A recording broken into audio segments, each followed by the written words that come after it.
Maka ketika kita belajar dari mimpi Muhammad Qasim, ternyata takdir itu harus dijemput, harus diusahakan. Kan sudah ada fakta tadi bahwa Muhammad Qasim akhirnya gagal, banyak kegagalan-kegagalan dalam target-target yang Allah inginkan. Sehingga Allah memaafkan lagi dan menunda kiamat. Bahkan tadi saya katakan sudah kurang lebih 60 sekarang orang yang memimpikan saya, Majelis Gajah dan ini. Dan tidak sedikit mimpinya dialog dengan Nabi. Yang perlu dicermati adalah kelompok ini kecil katanya. Satu.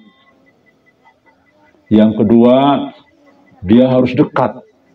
Antara Amir dengan ini tuh harus kayak bapak ibu. Ya, hubungannya dekat, sehari-hari dekat, pokoknya begitu. Ciri-cirinya lagi.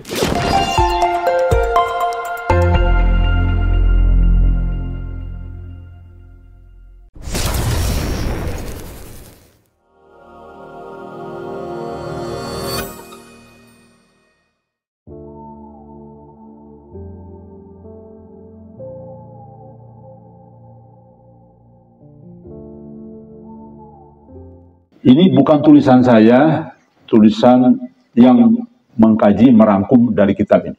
Baginda Nabi Muhammad SAW pernah bersabda mengenai pembantu-pembantu utama Imam Mahdi. Rasulullah mengatakan begini, sesungguhnya ketika Zahir Al-Mahdi, bersuruhlah malaikat dan di atas kepalanya, inilah Mahdi, khalifah Allah. Maka kamu ikutilah dia, manusia akan tunduk dan patuh kepadanya, merasakan kasih sayangnya. Sesungguhnya Al-Mahdi itu menguasai timur dan barat.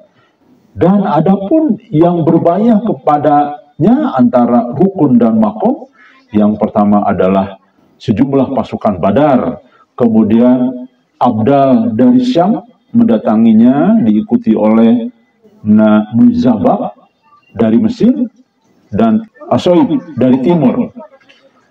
Setelah itu Allah mengutus tentara dari Khurasan dengan panji-panji hitamnya, dan mereka mengarahkan ke Syam, dan Allah mengirim 3.000 malaikat, dan ahli Ashabul Kahfi adalah di antara para pembantunya. Di dalam kitab Atsar yang pernah diucapkan oleh Sayyidina Ali bin Abu Thalib, sifat-sifat orang-orang utama putra Bani Tamim dan Imam Mahdi di akhir zaman yang bunyinya begini. Maka Allah akan menghimpun sahabat-sahabat Imam Mahdi, sejumlah tentara Badar dan sejumlah tentara Tolut, yaitu sebanyak 313 orang laki-laki, ya. Dan ada di antaranya kaum wanita. Seolah-olah mereka itu singa-singa jantan yang akan keluar dari hutan. Hati mereka seumpama kepingan-kepingan besi. Kalau mereka bercita-cita untuk memindahkan gunung, niscaya mereka dapat melakukannya.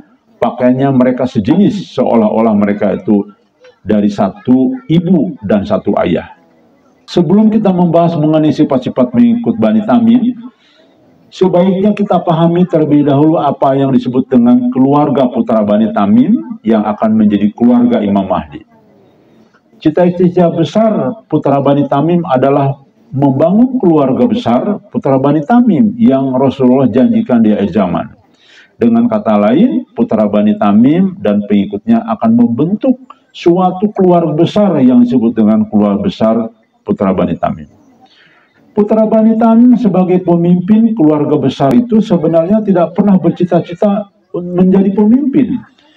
Dengan kata lain, yang menjadi pemimpin bukanlah atas kemauan sendiri, sebagaimana hanya pemimpin biasa seperti yang terjadi dalam jamaah-jamaah Islam, ya. Mereka berusaha agar dipilih oleh orang banyak untuk jadi pemimpin. Putra Bani Tamim ini ia menjadi pemimpin karena ditunjuk oleh Allah melalui lidah baginda Nabi Muhammad SAW. Dengan kata lain, ia ditunjuk oleh kalam ilahi atau ditunjuk secara indirect dengan secara direct, ya. Oleh karena itu, kepemimpinan Bani Tamim ini tidak bisa diperebutkan seperti halnya kedudukan para rasul dan para nabi. pun tidak diperebutkan karena jabatan tersebut merupakan anugerah Allah tanpa melalui usaha manusia. Ya.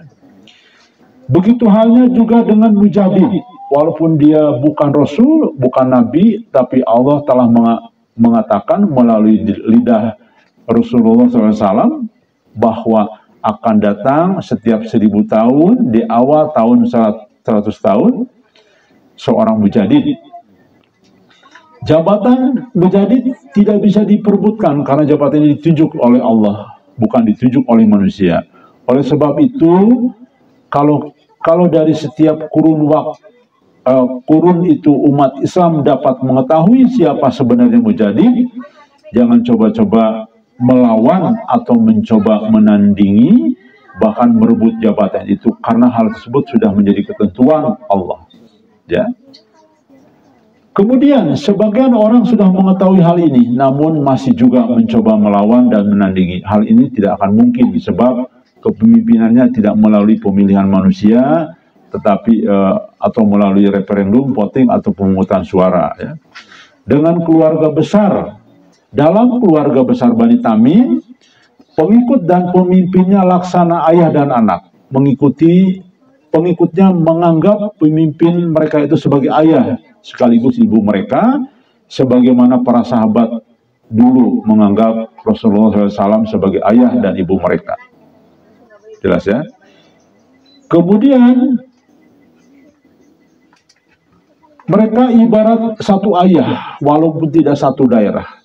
Demikian juga putra Bani Tamim mengembalikan manusia kepada fitrah asal mereka. Dapat merasakan satu ayah, bahkan semuanya berasal dari satu sulbi, yaitu sulbi Nabi Adam alaihissalam. Bukankah hal ini dapat berarti mengembalikan fungsi keluarga kepada fungsi keluarga yang sebenarnya? Keluarga yang hakiki, fungsi ayah dikembalikan kepada fungsi ayah yang sebenarnya, dan fungsi anak dikembalikan kepada fungsi anak yang hakiki, sehingga keluarga berjalan sesuai dengan fitrah asal manusia, yaitu keluarga yang harmonis, berkasih sayang, tolong-menolong, serta bantu-membantu sesama lain. Perhatikan ciri-ciri sesuai dengan kesimpulan orang yang penulis ini, ya, terhadap buku tadi.